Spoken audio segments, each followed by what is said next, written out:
تبصرۃ لأولی الالباب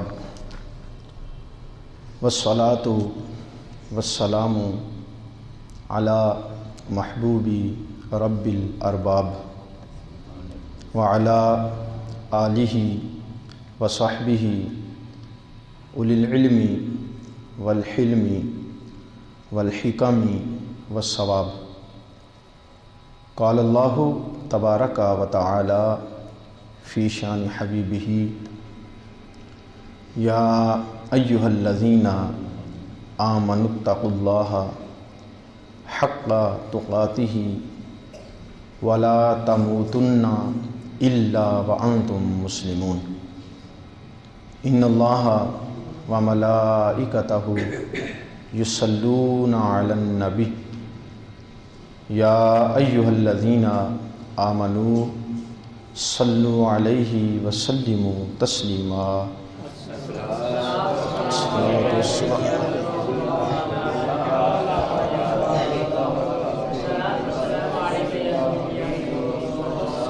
الصلاۃ والسلام علیک یا سیدی یا شفیع المذنبین وعلی آلک واصحابک یا رحمۃ للعالمین۔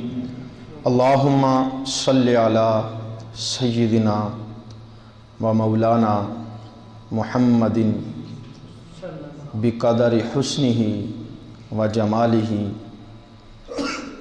و فضلہ و کمالہ و جودہ و نوالہ و صحبہ و آلہ و بارک وسلم۔ اللہ جل جلالہ کی حمد و ثنا کے بعد درود لامحدود نبی اکرم شفیع مکرم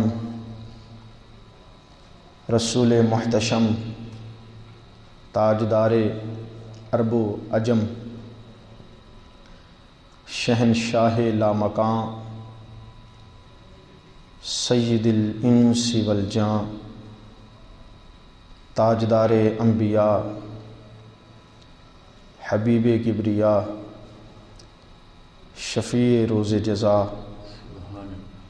صاحب صدر علم نشرح ذو اللسان ما ینطق عن الہوا ان هو الا وحی یوحی جناب احمد مجتبی محمد مصطفیٰ صلی اللہ علیہ وسلم کی بارگاہ عالیہ میں ہدیہ درود پیش کرنے کے بعد نہایت ہی واجب الاحترام سامعین گرامی قدر، پچھلا خطبہ جمعۃ المبارک ایمان پر خاتمے کے نسخے اس حوالے سے میں نے عرض کیا تھا، تو کچھ مضمون رہ گیا تھا، اسی کو لے کے آج ہم مزید آگے انشاءاللہ چلتے ہیں۔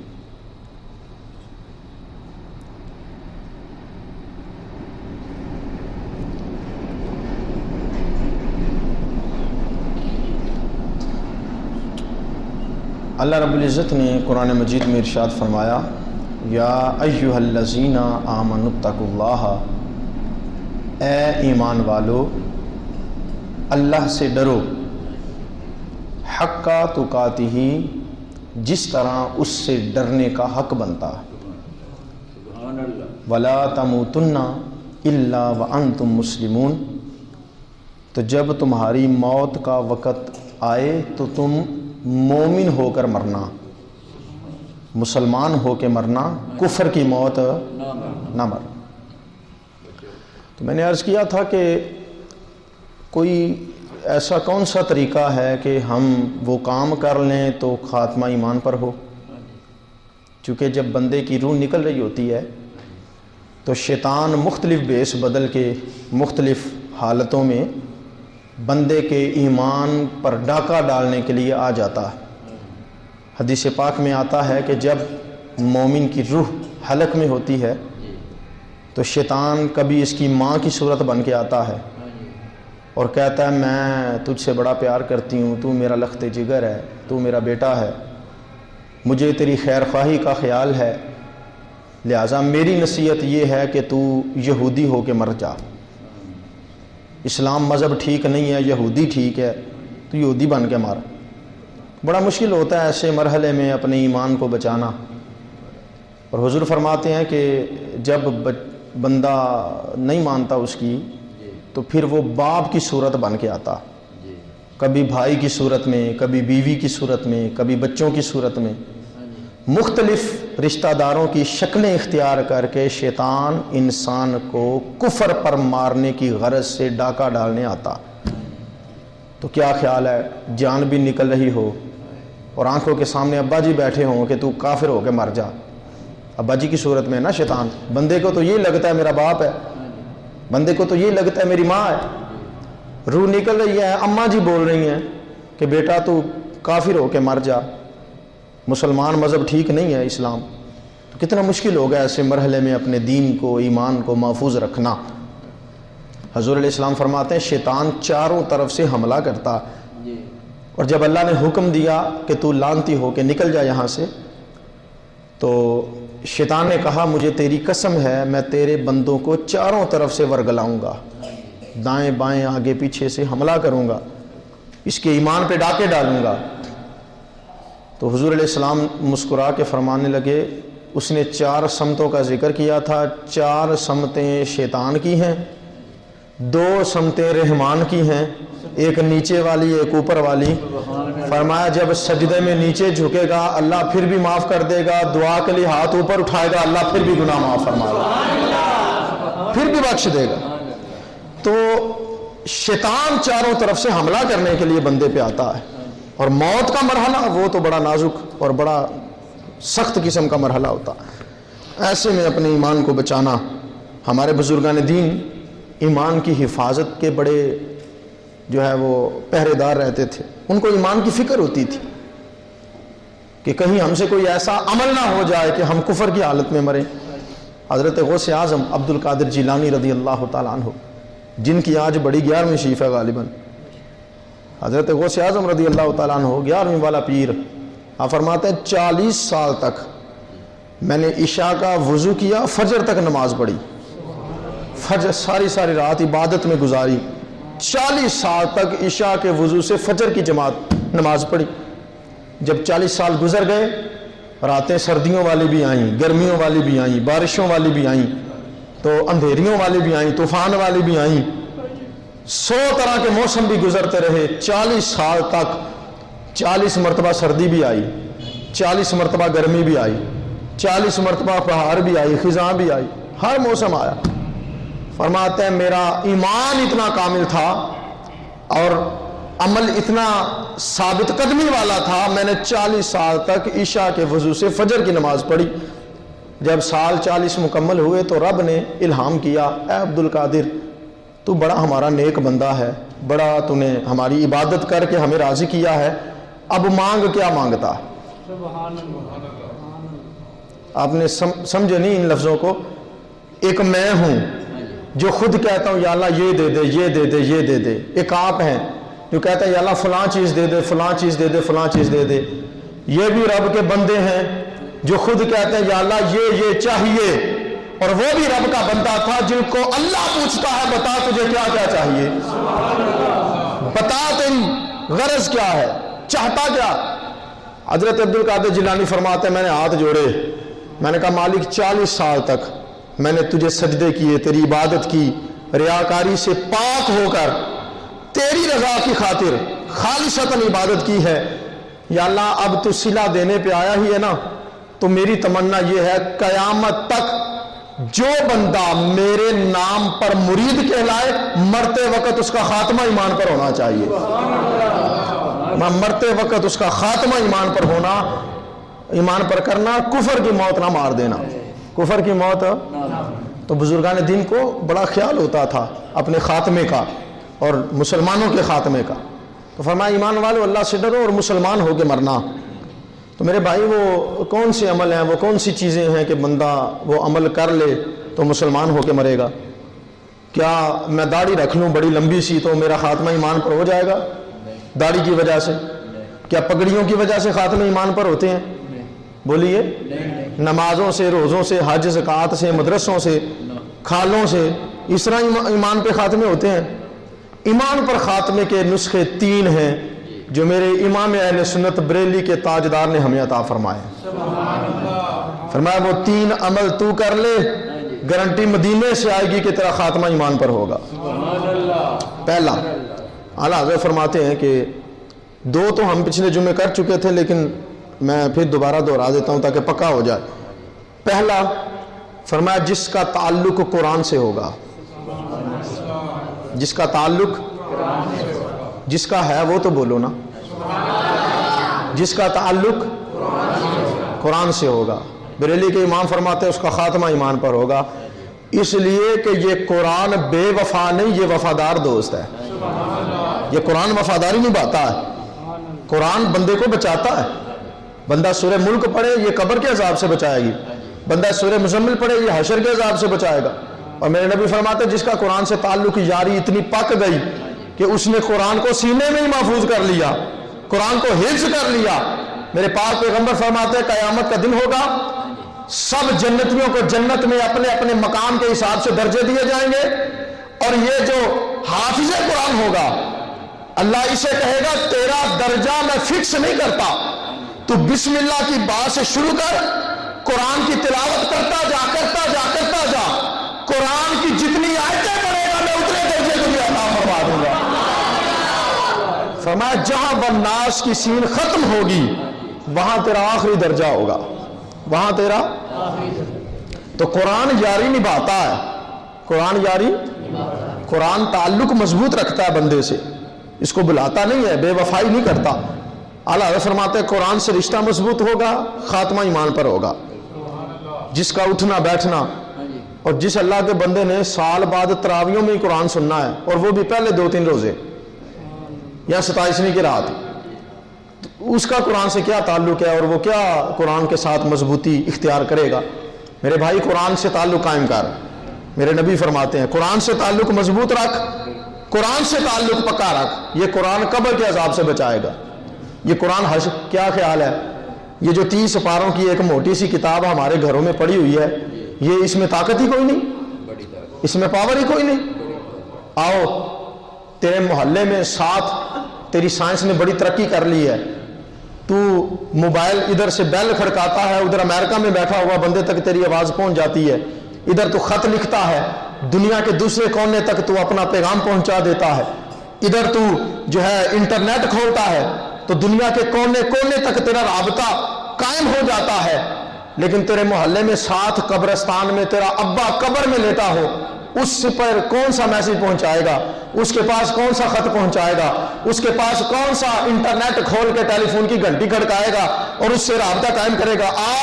خدا کی قسم ساری دنیا کے کونے کونے تک تیری سائنس پہنچ گئی ہے اور تیرا تعلق رابطہ مضبوط ہو چکا ہے، لیکن قبر میں پڑا ہوا تیرا اپنا رشتہ دار، تیرا باپ، تیری ماں، تیرا رشتہ دار اگر اس سے تعلق مضبوط ہو سکتا ہے تو انٹرنیٹ میں اتنی پاور نہیں، اگر قبر والوں سے تعلق جوڑ سکتا ہے تو مصطفیٰ کا قرآن جوڑ سکتا ہے۔ تو قرآن پڑھنا، تو پڑھ سورہ یاسین۔ میرے نبی فرماتے ہیں جس نے جمعے کے دن اپنے باپ کی قبر پہ سورہ یاسین پڑھی، حدیث کے لفظ ہے، ماں کی قبر پہ سورہ یاسین پڑھی، ایک ایک حرف کے بدلے اللہ قبر میں ایک ایک نور پیدا فرماتا، اور پڑھنے والا جب خود جاتا ہے اللہ اتنے ہی نور اس کی قبر میں بھی روشن فرماتا۔ قرآن میں مضبوطی ہے، قرآن میں پاور ہے، یہ سپر پاور ہے۔ قرآن کیا ہے؟ جس کے پاس ایٹم بم ہو وہ سپر پاور نہیں ہوتا۔ جب مسلمانوں کے پاس مدینے کی ریاست میں ایٹم بم بننا ہی تھا، میرے نبی کے زمانے میں مدینہ اس وقت بھی سپر پاور تھا۔ تو ایٹم بم سے سپر پاور نہیں ہوتا، قرآن سے ہوتا۔ میرے نبی فرماتے ہیں کائنات کے ہر شہنشاہ، ہر بادشاہ نے ملک فتح کیے ہیں تلوار کے زور پر، میں محمد نے مکہ فتح کیا ہے قرآن کے زور پر۔ فرمایا قرآن سے رشتہ مضبوط ہو، خاتمہ ایمان پر ہوگا۔ دوسرا نسخہ میرے امام اہل سنت فرماتے ہیں جس کو حضور کی تعریف اچھی لگتی ہے، ذرا اونچی آواز سے بول دیجیے، جس کو حضور کی تعریف، یہ کون کہہ رہا ہے؟ یہ وہ کہہ رہا ہے جس نے سر کی آنکھوں سے مصطفیٰ کو دیکھا۔